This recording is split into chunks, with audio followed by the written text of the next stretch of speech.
আপনি একজন সাংবাদিক না? আপনি দেখেছেন ধ্বংসলীলাটা? আপনি দেখছেন সেতু ভবনে কিভাবে ধ্বংস? আপনি কীভাবে দেখেন নাই নরসিংদীদের কিভাবে কারাগার ভেঙে লুটপাট? অনেকেই বলছেন আমরা গণগ্রেপ্তার করছি। কোনো গণগ্রেপ্তার আমরা করছি না। আমাদের যেভাবে এমন কোনো জেলা নাই যেখানে তারা এই ধ্বংস না করলেও তারা নানান ধরনের এই অবস্টাকেল ক্রিয়েট করেছেন। আর ধ্বংসর জায়গাগুলো আপনারা সবাই দেখেছেন।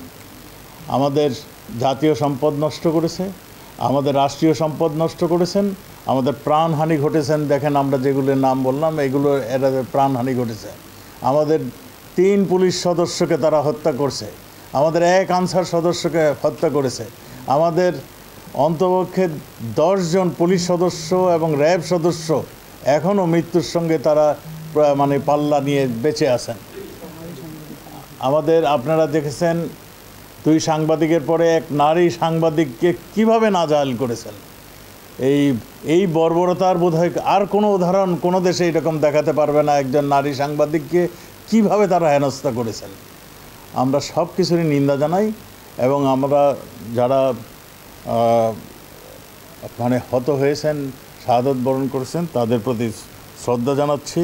আর আমরা কোনো নিরপরাধ ব্যক্তিকে গ্রেপ্তার করছি না।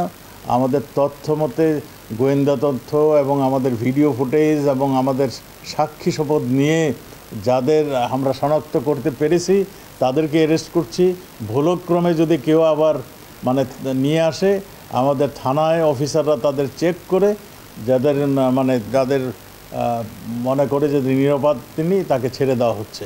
কাজেই আমরা গণগ্রেপ্তার হচ্ছে না। হ্যাঁ, গ্রেপ্তার আমরা করেছি কারণ এই যে ধ্বংসর কাণ্ড আপনার যাত্রাবাড়িতে দেখেছেন। আমরা 4 দিন পর্যন্ত যাত্রাবাড়িতে আমাদের নিরাপত্তা বাহিনী একবার গিয়েছে, আবার চলে আসছে, একবার গিয়েছে, আবার চলে আসছে।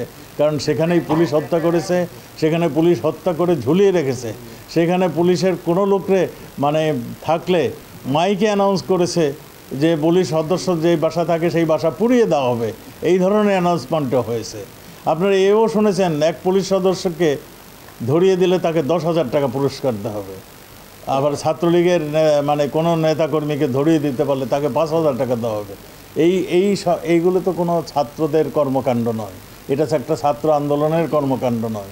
এর পিছনে যারা ছিলেন তাদেরই একদম সংঘবদ্ধভাবে তারা কল্পনা একটা রিহার্সাল দিয়ে একটা প্ল্যান করে আমাদের রাষ্ট্রকে অচল রাষ্ট্র বানানোর জন্য এই পরিকল্পনাটা ছিল। আপনি একজন সাংবাদিক না?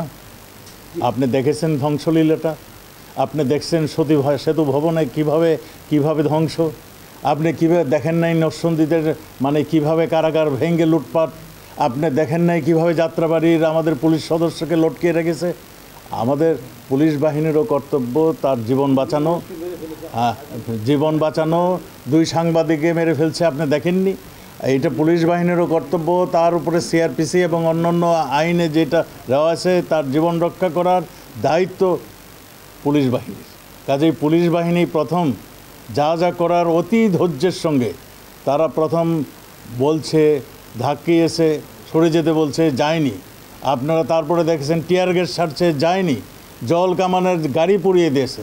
যেখানে আগুন ধরেছে ফায়ার সার্ভিসের গাড়ি যেতে চেয়েছে, ফায়ার সার্ভিসের গাড়ি পুড়িয়ে দিয়েছে। হ্যাঁ, উত্তরায় কী যে বিভৎস!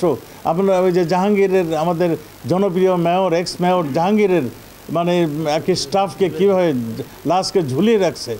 ওখানে আমাদের পুলিশ বাহিনী যেতে পারে নাই, পুলিশ বাহিনী ফেরত আসছে। তারপরে আমরা বিজিবি পাঠিয়েছি, বিজিবিও যেতে পারে নাই এই যে আমাদের এই পিডিবি ভবনে। তখন কি আমাদের বাধ্য হয়ে আইন শৃঙ্খলা, হ্যাঁ, আমাদের হেলিকপ্টার ইউজ করতে হয়েছে। আমরা হেলিকপ্টার ইউজ করে আমরা কানাডিয়া ইউনিভার্সিটি থেকে আমাদের পুলিশ সদস্যকে হেলিকপ্টারের মাধ্যমে নিয়ে আসতে হয়েছে। আমাদের নারায়ণগঞ্জে এক হসপিটাল, সেখানে আমাদের একটা ফ্লোরে আমাদের হাইওয়ে পুলিশের একটা ক্যাম্প ছিল, সেই হসপিটাল সুদ্ধা পুড়িয়ে দিয়েছে। আমাদের সেখানেও হেলিকপ্টার দিয়ে আমাদের সেই রোগীদের, মা এবং বাচ্চাদেরকে পুলিশ কীভাবে রক্ষা করেছে সেটার দৃশ্য আপনারা দেখেছেন।